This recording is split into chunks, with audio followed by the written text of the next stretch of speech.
Salut les filles, j'espère que vous allez bien.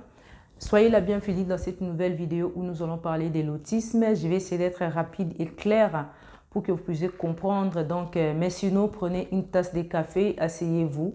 Donc, ce sont des vidéos qui sont longues et qui sont très importantes. Donc, pour celles qui ne me connaissent pas, je suis Sila Family, je suis mère de famille de 5 enfants et j'ai un enfant autiste qui a 10 ans, d'accord? Voilà, ça fait maintenant 10 ans que je baigne dedans. Donc, si vous êtes dans cette vidéo, peut-être vous êtes un parent d'un enfant autiste ou sinon il y a quelqu'un de votre entourage qui a ça et vous êtes intéressé par ce sujet pour savoir un peu plus. Nous allons parler maintenant dans cette vidéo, je regarde des minutes toujours, nous allons parler dans cette vidéo quels sont des signes que j'ai remarqués qui m'ont fait pousser d'aller consulter les médecins, d'accord? Voilà, ce sont des signes que vous ne devez pas négliger. Ok, c'est que moi j'ai remarqué et du coup, ça m'a interpellé. Donc, grâce à ces signes-là, je suis partie consulter tout simplement. Donc, je vous souhaite la bienvenue. N'oubliez pas de liker la vidéo si elle vous plaît, bien sûr, de la partager à quelqu'un auquel vous pensez que ça va aider. D'accord, désolé parce que mon fils il avait besoin de moi. Donc nous parlons des signes autistiques que vous allez remarquer sur vos enfants. Si jamais vous remarquez ces signes-là, allez consulter aussitôt, d'accord? Voilà, donc j'ai marqué des questions ici que vous pouvez me poser. S'il y a des questions que j'ai oubliées, posez-les en dessous et je vais prendre le temps de vous faire des vidéos, de vous répondre, d'accord? Parce que ici, je ne vais pas poser plusieurs questions, quelques questions seulement. Je pense qu'on a 5 questions ou 6 questions. Ça va être très bien sur la vidéo, ça va être très longue. Quel comportement m'ont fait poser des questions sur mon fils, d'accord? Les comportements que j'ai regardés, vus sur mon fils qui m'ont fait poser des questions pour aller consulter. Si je partage ça, c'est pour que vous puissiez reconnaître ces genres de signes si jamais votre enfant en a, que vous ne puissiez pas rester comme ça à la maison et attendre que l'école puisse vous dire de consulter. Parce que certains parents, ils attendent que l'école puisse leur dire que ça ne va pas avec l'enfant. Ok? Donc, voilà les signes que j'ai remarqués sur mon fils. Alors, je peux commencer tout simplement. Au début, j'avais remarqué que mon fils, à l'âge de 1 an et demi, par là, d'abord, il ne fixait pas les regards. D'accord? Il n'avait pas ses regards fixés quand tu le parlais ou quand tu l'appelles. Il ne regardait pas, il ne fixait pas. Il avait les regards vides. Il avait les regards vides. Moi, c'est ce que j'avais remarqué. Il avait les regards vides. Quand on l'appelait par son prénom, vous savez, même un bébé de 9 mois, quand tu l'appelles par exemple Preston, il peut regarder. Il regarde, il retourne sa tête ou bien il te sourit, d'accord? Lui, il ne regardait pas, il avait les regards comme ça. Il avait les regards dans le vide, comme s'il n'y avait personne, comme s'il n'avait pas il n'était pas à l'intérieur de son corps, d'accord? Et ensuite, après, j'ai remarqué aussi dans les photos, quand je prenais des photos, vous savez, l'objectif, en général, notre pupille fixe l'objectif, même un bébé. Quand vous prenez un bébé, vous prenez la photo, vous allez voir, même s'il est distrait, il est en train de jouer, il aura instinct tout de suite de regarder la photo et de sourire. Même s'il ne sourit pas, il doit faire un geste, mais tu sens qu'il regarde l'objectif. Donc lui, il n'avait pas ça. Il avait les regards vides. Comme j'ai vu dans une photo, il avait les regards très très vides dans la transat. J'ai regardé, mais je ne voulais pas faire part à mon mari. C'est là que je suis qu'il y avait un problème. D'abord, ça, c'était les premiers signes. Ok? Voilà. J'ai trouvé les regards bizarres en fait. Il ne réagissait pas, même quand on le faisait rire. Et bébé, coucou. Vous savez, quand vous faites des jeux au bébé, vous faites rigoler au bébé. Vous faites rigoler les bébés. Des fois, tu prends les jouets, tu fais. Il ne réagissait pas, c'était fermé. Il réagissait à rien du tout, quoi. Donc, c'est là que j'ai vu que déjà, dès 1 an, moins de 1 an, j'ai remarqué déjà qu'il y avait un problème. Et je me suis dit, bon, peut-être que c'est un bébé très calme. Voilà, ça c'est l'un des signes que j'avais remarqué sur mon fils en fait. Aussi, quand il était tout bébé aussi, ça c'est pas moi qui l'a remarqué, ça c'est son père. Quand je portais les bébés, mon fils, il avait toujours tendance à fixer la lumière. Il était attiré vers la lumière. Il regardait la lumière, il pouvait rester longtemps sur la lumière. Il regardait la lampe qu'on avait au-dessus, il regardait ça, mon mari disait, pourquoi le petit fixe toujours la lumière comme ça, il a un problème. Moi je dis, mais laisse-lui tranquille. Mon mari remarquait certaines choses, mais lui, il ne pouvait pas se dire aussi ça. Peut-être il se disait, le petit va avoir mal aux yeux, il ne faut pas le mettre à côté des lumières parce qu'il a tout le temps les regards vers la lumière. Les regards vers la lumière, je ne comprenais pas pourquoi il disait ça, mais il fixait beaucoup la lumière. Certains signes aussi que j'avais remarqué aussi quand il commençait à grandir. Là, je vous parle vraiment quand il était tout bébé, vers les 9 mois, entre 9 mois et 1 an. C'est ce qu'on a remarqué, ces signes-là que je viens de vous citer. Et quand il a commencé à prendre vraiment de l'âge, il a marché. Et puis, il a commencé à avoir l'âge où les enfants appellent maman, bibi, oui, non. Il ne disait pas. À 1 an et demi, pas de maman, pas de bibi, rien du tout. Voilà, donc il partait vers les 1 an et demi. Hein. Il ne répondait pas à son prénom, même si tu étais derrière lui, tu lui appelais Preston, pas de prénom, il ne répond pas, rien du tout, vide, vide, vide. Et puis, il y a certains signes aussi, si jamais vous avez des enfants qui sont grands, quand il a pris un peu de l'âge, Preston, il a commencé à avoir tendance à faire des bruits, Il ne parlait pas, mais il faisait des genres de bruits.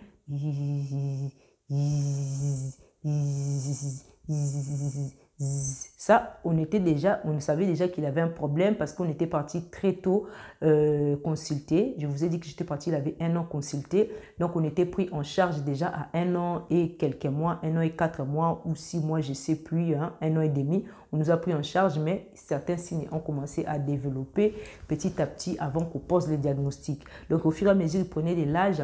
Et on était déjà très sûr il était autiste parce qu'on voyait déjà, dès qu'il commençait à avoir vers des ans, des choses comme ça, avant que les diagnostics soient posés,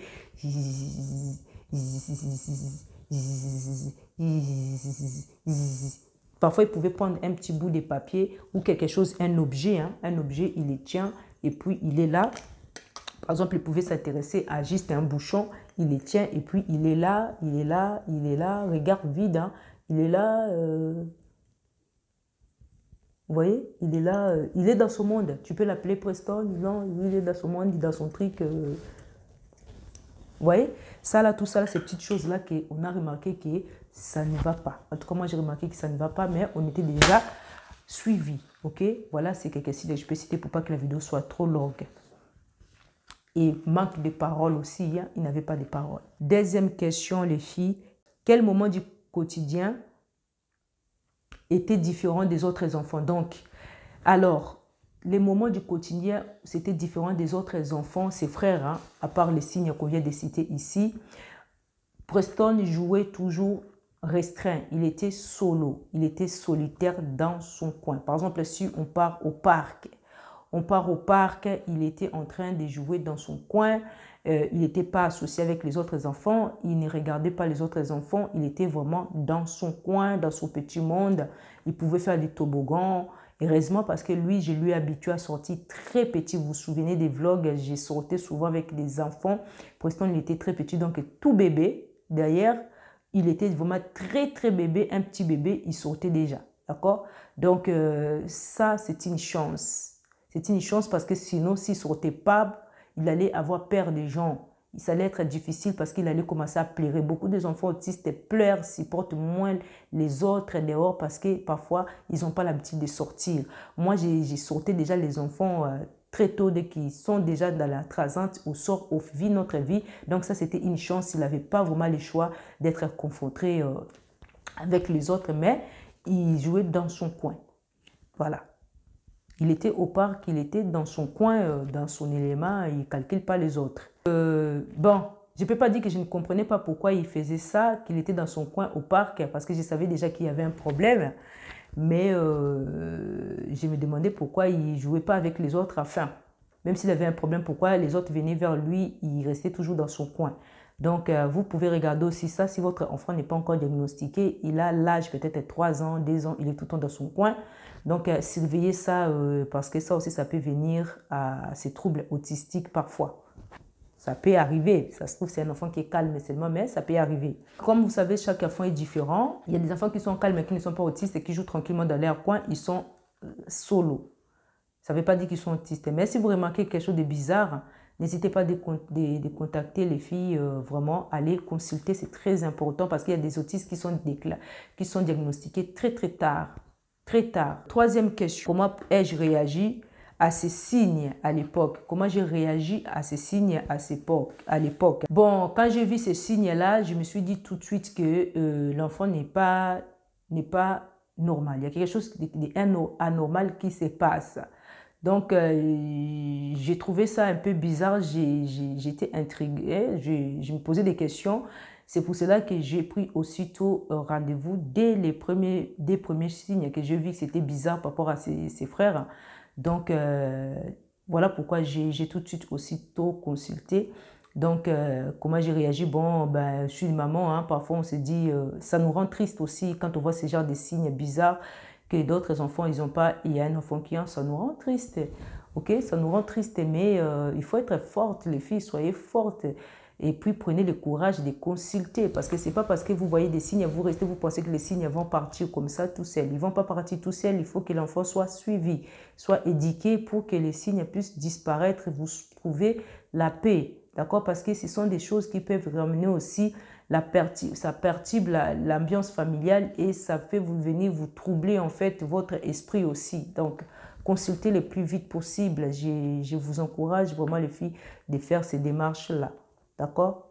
Voilà, donc j'étais triste quand j'ai vu ce genre de signes-là. J'étais vraiment triste. Quels sentiments ou des doutes que j'avais avant les diagnostics? Donc, avant le diagnostic, j'avais un sentiment au départ. J'étais triste d'abord. J'étais triste de voir ces signes-là à mon fils. J'avais aussi un sentiment de père. J'avais aussi un sentiment, il y avait plein de sentiments qui sont passés. J'étais triste par un moment, j'avais des doutes, j'avais aussi l'espoir. Il y avait tout été mélangé, sentiment de tristesse, de l'espoir. Voilà, tout était tout mélangé. J'avais l'espoir qu'on puisse me dire qu'il n'est pas autiste, que c'est seulement des signes parce qu'il est hyperactif. Et à un moment donné, j'ai essayé de chercher la joie tout au fond de moi pour pouvoir avoir la joie, pour oublier la tristesse. Mais la tristesse revenait des fois, de temps en temps, quand j'étais confrontée dans des moments difficiles avec les petits, la tristesse revenait. Ou parfois, quand je me retrouvais vraiment tout seul, j'avais des sentiments de tristesse, de ne pas avoir la chance de faire quelque chose. J'ai peut-être fait quelque chose de mal, ou bien mon corps, mon ventre a produit quelque chose de mal, de bizarre, je ne sais pas, ou peut-être je suis malsain, maléfique, que j'ai fait un enfant comme ça. Donc j'avais beaucoup de sentiments qui étaient quand même des sentiments pas joyeux. J'avais pas des sentiments de joie, j'avais des sentiments de tristesse. Et je me posais beaucoup de questions moi-même. Est-ce que les autres enfants, je disais, par un coup de chance, c'est mon ventre, qu'est-ce qui se passe? J'ai dit qu'elle fait quelque chose de mal, qu'est-ce qui s'est passé? Pourquoi j'ai fait un enfant comme ça? Plein de sentiments comme ça, mélancoliques, des sentiments de tristesse, j'avais. Ouais, beaucoup de tristesse que de joie. Des joies, j'essayais d'aller épuiser la joie tout au fond de moi, mais c'était pas facile. Ouais, c'était pas facile. Et quand on a eu le diagnostic, j'étais apaisée. En fait, j'étais troublée. Avant le diagnostic, j'étais beaucoup troublée. J'étais très troublée. Et quand il y a eu le diagnostic qui a été posé, ben, on était fixé. Voilà. Je ne sais pas si j'ai bien répondu. Hein. Ben, voilà. Je pense que j'ai répondu au mieux, les filles.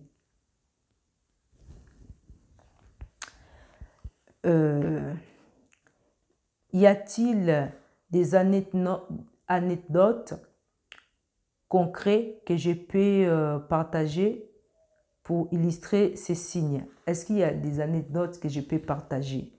Je ne sais pas trop comment expliquer ça. Pour vraiment illustrer ces signes, je n'ai pas compris la question. Donc, je pense qu'on va passer cette question. Je n'ai pas compris. Ok, les filles. Donc, voilà les signes qui m'ont fait vraiment pousser à aller consulter les médecins. Voilà, ce sont ces signes-là que je vous ai cités là. Des flappings, tout ça là. Quand vous voyez des flappings, quand vous voyez des bruits bizarres, des sons, l'enfant ne parle pas aussi. L'enfant est aussi, il peut ressembler aussi à hyperactivité parce qu'il y a des autistes qui sont calmes et qui ne parlent pas. Il y a des autistes qui ont une hyperactivité. Moi, quand il a commencé à prendre de l'âge, il était très actif. Ce n'était pas quelqu'un autiste et calme. Il était très actif, agité. Voilà. Et puis, il y avait plein de choses. Par exemple, quand il était au parc aussi, en train de jouer, il pouvait attraper un ver de terre, saigneur dans les mains. Il vient avec les vers de terre tout dégueulasses, il te les pose sur la table, sur les plans de travail. Un enfant de son âge, quand il a pris surtout de l'âge, là, le diagnostic il était déjà fait. Mais un enfant de son âge ne jouerait pas comme ça avec un ver de terre, s'il y a berk, vous voyez. Donc lui, il touchait des vers de terre, il pouvait toucher tout et n'importe quoi. Toutes ces choses-là pouvaient montrer qu'il y avait quelque chose qui n'allait pas. Par exemple, là, j'ai son petit frère qui a 3 ans.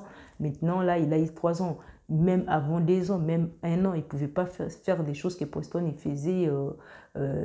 Par exemple, prendre des choses, mettre dans la bouche, des choses comme ça. On voit bien qu'il y a quelque chose qui ne va pas. Hein? Vous voyez? Donc, quand vous avez un enfant qui a un problème, les signes ne trompent pas les filles, d'accord? Les signes ne trompent pas.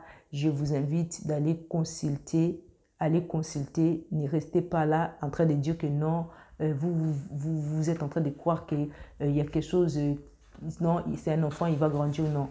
Chaque enfant, même si vous n'avez pas eu des enfants, consultez, regardez tout autour de vous par rapport à l'âge de votre enfant.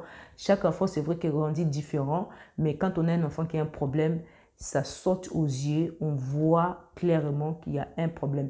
Les problèmes, quand il est détecté avant les filles, vous allez aussi vous en sortir très tôt. Par exemple, nous, avec Preston, vous voyez, il a été pris en charge très tôt et on a été libéré aussi tôt. Ça ne veut pas dire qu'il est guéri parce que l'autiste, ça ne se guérit pas, mais il est avec nous, il est venu dans son corps et il vit avec nous, il a commencé à vivre avec nous très tôt. Donc, c'est ça. Parce que d'autres, si vous faites des tétards, l'enfant aussi peut rester dans son monde enfermé pendant longtemps. Donc, vous pouvez les perdre comme ça. C'est compliqué. D'accord? Donc, dans ce sens-là, je peux vous dire vraiment de faire attention aux enfants. Ça, c'était vraiment pour parler des signes que vous pouvez remarquer, que moi, j'ai remarqué sur mon fils. Parce que chaque autiste est différent. Ils ne sont pas tous pareils. Hein? Ils ont des signes différents. Ils ont des signes différents d'un autiste à l'autre. Donc, si vous remarquez des choses comme ça, surtout les sons ne trompent pas. Les sons ne trompent pas. Il y en a qui crient fort, fort, fort. Il y en a qui ne crient pas, qui font des flappings. Moi, il faisait des... Même s'il était content, même s'il n'était pas content, il pouvait faire des choses comme ça. Mais il y en a qui vont crier, qui vont faire... Il y en a qui peuvent faire des choses comme ça, comme des moments de démence. Ok? Comme des moments de démence. On dirait qu'ils sont des démons. Ok? Voilà, donc ça par contre, ces genres de cris-là comme ça, c'est quand ils sont un peu grands aussi. Hein? Quand ils sont grands, vous pouvez remarquer aussi des signes bizarres, des cris compliqués. D'accord? Des cris comme un animal parfois. Voilà, il y a des enfants qui peuvent faire des cris comme des animaux. Ok? Donc, ne restez pas comme ça, consultez. Hein? Moi, il faisait des flappings, il faisait des choses comme ça. Hein? Là, maintenant, aujourd'hui, j'en parle avec l'humour, mais c'est triste. Hein? J'en parle avec l'humour, mais c'était triste. J'étais beaucoup triste, les filles, d'accord? Mais dans votre tristesse, essayez de vivre, hein? Essayez d'être bon, essayez d'être joyeux, d'accord? Voilà. Donc, c'est ça. Et puis, qu'est-ce que je peux raconter ici? Ouais. Donc, les filles, la vidéo, je ne veux pas que ça soit trop long. C'était vraiment pour parler des signes que vous pouvez remarquer. Et puis, ils peuvent être aussi têtus. Hein. J'avais déjà dit, ils peuvent être butés, têtus. Ils veulent tout le temps faire la même chose. Et voilà, ils ne veulent pas changer des routines, des transitions. Ils veulent pas, parfois, ils ne veulent pas aussi. Ils ne vont pas vouloir brosser. Ils ne vont pas vouloir couper les cheveux. Il a peur des bruits des tondeuses, ça aussi, ils peuvent avoir peur. Moi, personne n'avait peur des bruits des tondeuses. Tout ça, là, ça venait au fur et à mesure qu'il grandissait. Les problèmes commençaient à se rajouter au fur et à mesure qu'il prend de l'âge. Les problèmes s'est rajouté, hein, les filles. Donc, ne vous inquiétez pas, ça va passer, ok? À très bientôt. Bye bye.